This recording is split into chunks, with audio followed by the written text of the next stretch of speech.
दोस्तों, दुनिया आज एक ऐसे पॉइंट पर पहुंच चुकी है जहां एक रॉन्ग मूव, एक मिस स्टेप पूरी दुनिया को खत्म कर सकता है। कल तक सिर्फ ये रूमर्स थे, लेकिन अब जो डेवलपमेंट हो रही है वो दुनिया के सबसे बड़े खतरे की तरफ इशारा कर रही है। जी हाँ, वर्ल्ड वॉर 3। अब सवाल ये है, क्या यूएस का यूक्रेन को लॉन्ग रेंज मिसाइल का परमिशन देना और रशिया का न्यूक्लियर डॉक्ट्रिन बदलना इस वॉर को इग्निशन पॉइंट बना सकता है? दोस्तों, सब कुछ शुरू होता है एक रिसेंट अनाउंसमेंट से, जब अमेरिका ने यूक्रेन को लॉन्ग रेंज मिसाइल्स की परमिशन दी।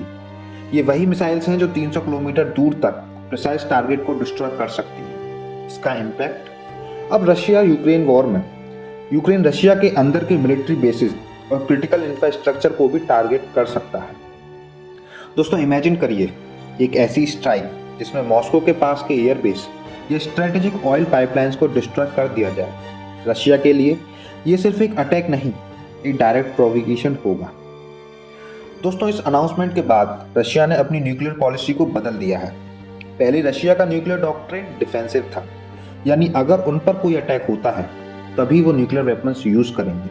लेकिन अब पुतिन ने इस डॉक्ट्रिन को प्रिमिटिव कर दिया है। मतलब, अगर रशिया को लगे कि उन्हें डेंजर है तो वो पहले न्यूक्लियर वेपन्स यूज करेंगे। दोस्तों, सोचिए ये कितना डेंजरस प्रेसिडेंट सेट करता है। दोस्तों, एक न्यूक्लियर स्ट्राइक के बाद दुनिया कैसी दिखेगी, ये सिर्फ एक मूवी का सीन नहीं, एक हार्श रियलिटी हो सकती है। अमेरिका और रशिया के बीच का ये एस्केलेशन टेंशन दुनिया के बाकी नेशंस को भी डिवाइड कर रहा है। नाटो कंट्रीज ओपनली यूक्रेन को सपोर्ट कर रही हैं, लेकिन चाइना और ईरान जैसी कंट्रीज ओपनली रशिया के साइड में खड़ी हैं।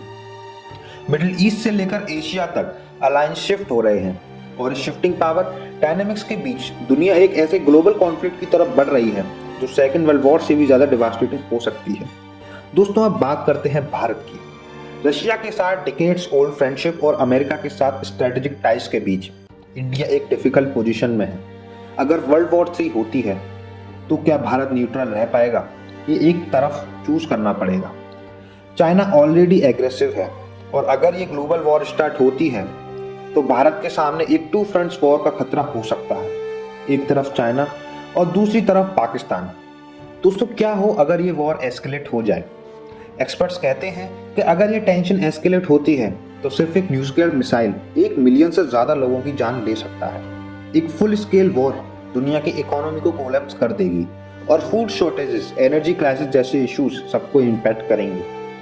दोस्तों, एक और चीज़ समझना ज़रूरी है, वर्ल्ड वॉर 3 ट्रेडिशनल वॉर नहीं होगी, ये एक हाइब्रिड वॉर होगी। साइबर अटैक्स, बायो वेपन्स और आर्टिफिशियल इंटेलिजेंस का इस्तेमाल होगा। लेकिन दोस्तों, होप अभी भी है। डिप्लोमेसी का रोल अब सबसे ज्यादा क्रिटिकल है। वर्ल्ड लीडर्स को समझना होगा कि एक ग्लोबल वॉर सिर्फ डिस्ट्रक्शन लाएगा, कुछ अचीव नहीं करेगा। अब ये सब हम पर डिपेंड करता है एज ग्लोबल सिटीजन कि हम अपनी गवर्नमेंट को प्रेशराइज करें पीस और डायलॉग प्रमोट करने के लिए। दोस्तों, दुनिया के पास वक्त कम है। क्या हम हिस्ट्री से कुछ सीखेंगे, या फिर एक और वर्ल्ड वॉर ह्यूमैनिटी के फ्यूचर को डिस्ट्रॉय कर देगी? आपको क्या लगता है, क्या वर्ल्ड वॉर 3 इनएविटेबल है?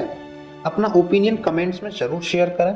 मिलते हैं अगले वीडियो में और एक और थॉट प्रोवोकिंग डिस्कशन के साथ। दोस्तों, एंड में मैं बस यही मैसेज देना चाहूँगा, peace is not a luxury, it is a necessity. Thanks for watching.